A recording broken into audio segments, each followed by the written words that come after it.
Hoje a gente vai mergulhar num dos mandamentos mais centrais do cristianismo, aquela força que move o trabalho missionário no mundo todo. Com base na lição que estamos analisando, vamos desvendar o que ficou conhecido como a Grande Comissão.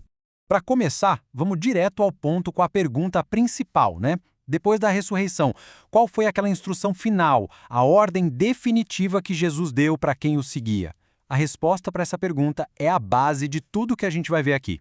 E a resposta está aqui, direto da fonte. Este versículo de Marcos é o que o material de estudo chama de textuário. É uma ordem bem clara, bem direta, que ecoou por séculos e definiu uma missão que, literalmente, abraça o mundo todo. Então, o ponto crucial aqui é que essa instrução não foi tipo uma sugestão. O material de origem faz questão de frisar que, por ter sido dita depois da ressurreição, ela tem um peso de mandamento final, definitivo, para os seus discípulos. E para a gente ter uma ideia do peso disso, não foi uma coisa dita uma vez só. A fonte aponta que essa mesma ordem aparece com palavras diferentes, claro, em 5 livros do Novo Testamento. Isso só reforça o quanto ela é central para a teologia cristã. Com o tempo, essa ordem toda ganhou um nome específico. Mas o que exatamente quer dizer esse termo Grande Comissão? Vamos ver a definição que o nosso material de estudo traz. Está aqui a definição exata. Segundo a lição, a Grande Comissão é um mandamento para a Igreja proclamar o Evangelho a todas as nações. É uma tarefa que não acabou, uma missão que se estende de fato a todos os cantos do planeta. E essa citação, de um missionário muito conhecido na China, James Hudson Taylor, que a lição usa, resume tudo. Não se trata de uma escolha, e sim de um imperativo. A fonte usa essa frase para deixar bem claro que não é algo opcional. Mas é aqui que a análise fica mais profunda. A palavra nações pode fazer a gente pensar logo em países, com fronteiras, governos, só que o material de origem nos leva a um significado bem mais específico, o original da palavra.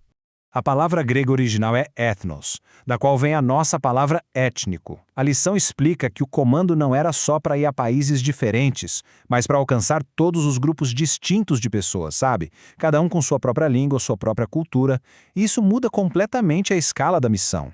E para a gente ter uma noção do tamanho desse desafio, olha esse número. A fonte cita especialistas em missões que estimam que existam cerca de 24 mil grupos étnicos diferentes no mundo, e segundo o mesmo material, quase metade deles ainda não foi alcançada com a mensagem do Evangelho.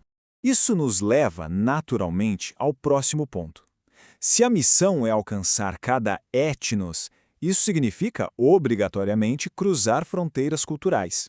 Então, o que esse ide de Jesus quer dizer na prática?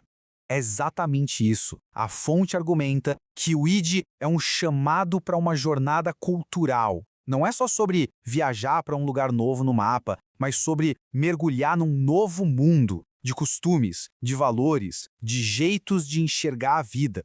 Como dá para imaginar, essa jornada transcultural não é nada simples. O material de estudo identifica vários obstáculos bem grandes que aparecem quando se tenta levar uma mensagem de uma cultura para outra. Olha só as 5 barreiras complexas que a lição lista. Tem as mais óbvias, como geografia e a língua, claro.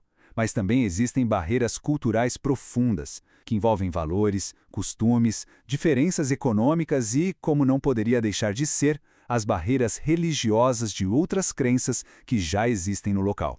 E um ponto que a lição deixa bem claro é que esses desafios não são de agora. Os primeiros apóstolos enfrentaram exatamente os mesmos tipos de barreiras.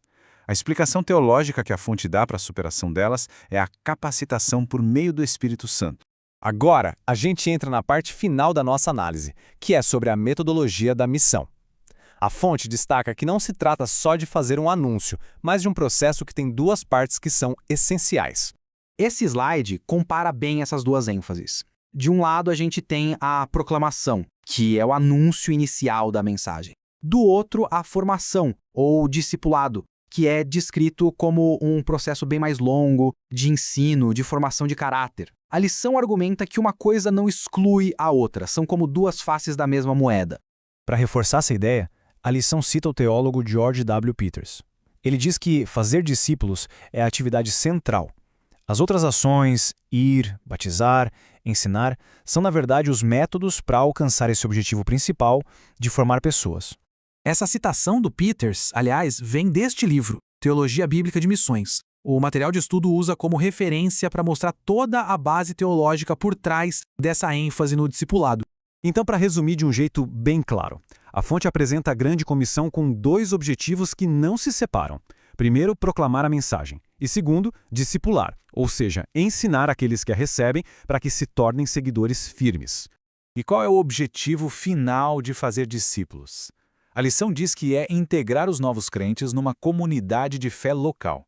A ideia é que o crescimento espiritual aconteça ali, em comunidade, através do ensino e da convivência. Ou seja, a visão que a lição apresenta não é de um evento que acontece uma vez e pronto, mas sim de um ciclo completo. Começa com o anúncio, passa pelo discipulado e termina na integração numa comunidade, onde o processo de crescimento nunca para. E a gente termina com uma pergunta para reflexão que é inspirada diretamente na conclusão da fonte. Se a missão é alcançar cada etnos e ela é apresentada como um mandamento, qual é a implicação prática e a responsabilidade que o material de estudo sugere para os crentes hoje em dia? É uma pergunta que nos convida a pensar sobre o nosso papel individual nesse grande desafio.